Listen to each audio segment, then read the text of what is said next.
I know that I've given the RPG Assassin's Creed titles some flack on my channel before, and if you haven't seen my discussions on Valhalla and Odyssey yet, go check those out. However, I've been finding myself asking this question a lot lately. Did the three most recent Assassin's Creed games, or the RPG titles, actually save the franchise from oblivion? If we are to consider Assassin's Creed as a franchise, it has seen some major growth since 2016 and the release of Assassin's Creed Origins. Additionally, Assassin's Creed Valhalla proved itself to be the biggest Assassin's Creed launch ever. So, did the RPG games ruin Assassin's Creed, or did it possibly save a sinking ship?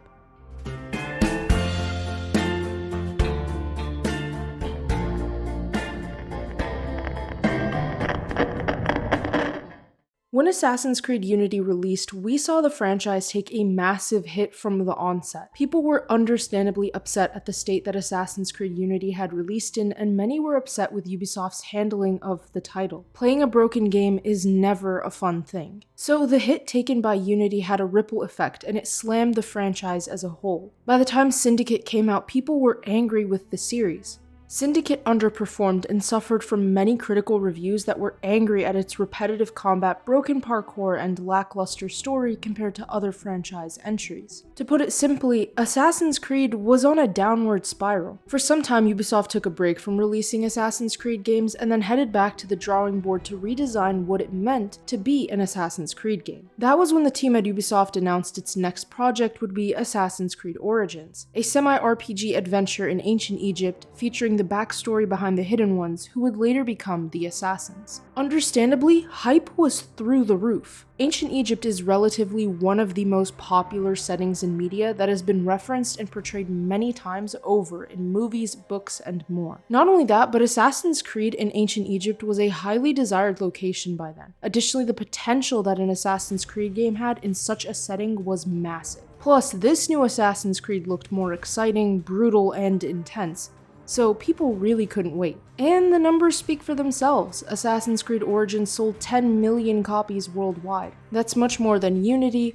Rogue, and Syndicate were able to sell individually by a good margin. So what can we say from this? People definitely wanted to play Origins, and the marketing worked, and it looked like the redesign did as well. When Assassin's Creed Origins reviews were released, there were people who praised the life out of this game. They could not get enough of Assassin's Creed Origins, its gameplay, and the story of Bayek and Aya. There was a level of opposition towards Assassin's Creed Origins where some players were upset at the changes compared to previous Assassin's Creed games. It felt a little more like an RPG and less like a traditional Assassin's Creed title. However, even those complaints didn't seem like they were enough to stunt the level of hype, excitement, and renewal Origins brought to the table for Assassin's Creed. After Origins comes Assassin's Creed Odyssey, which was quick to divide the entire fanbase of Assassin's Creed with a pretty powerful wedge. On the one hand, you had players that were fully against Assassin's Creed Odyssey in its entirety. These players were likely big fans of the original Assassin's Creed games and had been playing since the very beginning. These fans wanted to see the franchise go back to what made Assassin's Creed so exciting. On the other end of the spectrum were players that loved Odyssey and passed off all who hated it as just being stuck in the Ezio trilogy. You also had stragglers who didn't care about the conflict and only bought the game because it was basically a Spartan simulator, so those people didn't care about the Assassin's Creed part of it. That's pretty much what sums up the issue with Odyssey and why it was so divisive. It still managed to make a ton of money and sell a ton of copies, and either way, the player base is pretty active for Odyssey, so clearly it did something right. Then Valhalla, the biggest Assassin's Creed launch ever. Assassin's Creed Valhalla brought the world of Vikings to the screen, and released during the height of the pandemic-era lockdowns. I'm assuming that a big part of why the game was so heavily purchased was because people were just at home all day, and the fact that Valhalla deals with Vikings, which were and still are a pretty big historical group often spoken about in TV and movies.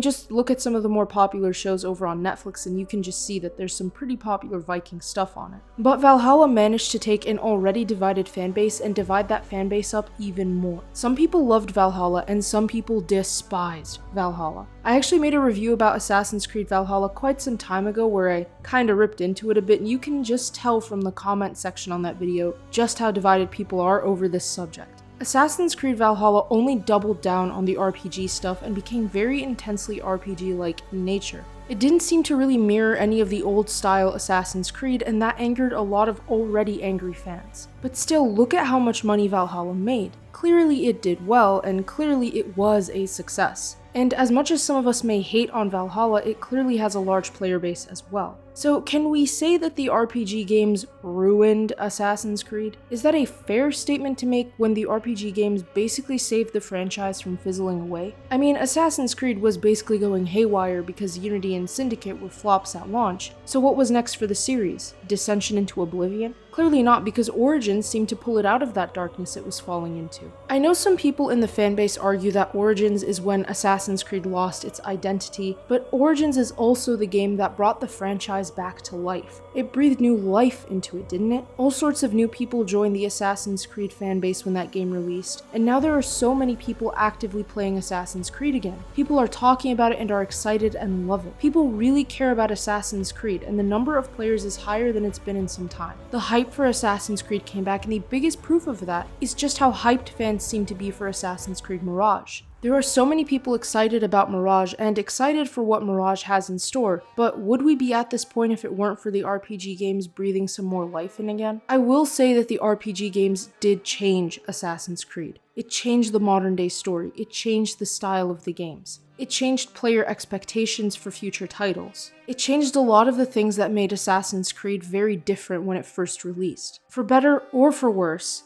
the RPG games brought changes and updates that were different. We started expecting more of these massive open world games than we did the older, more linear, still open world titles. I would say that the RPG trilogy didn't necessarily save the concept of Assassin's Creed, but rather the RPG games brought it back to a level of more relevance and popularity it was missing. People were interested in Assassin's Creed again, and the RPG games did something positive for the franchise, whether we like the games or we hate them. I don't think Origins was the true point of mistake. I think the mistake was mainly at Assassin's Creed Odyssey. When Odyssey came, it really did change the formula of Assassin's Creed even more than Origins. And then Valhalla built off of that to make Assassin's Creed even more of an RPG-style game. Where Ubisoft should have taken the franchise was in the direction Origins did. It would have made more sense to stick to the formula of Origins, but improve the parkour and stealth mechanics to mirror more of the older titles. That way, almost everybody can be pleased. I say almost because there will always be fans who will never be pleased. It's just the way of the world.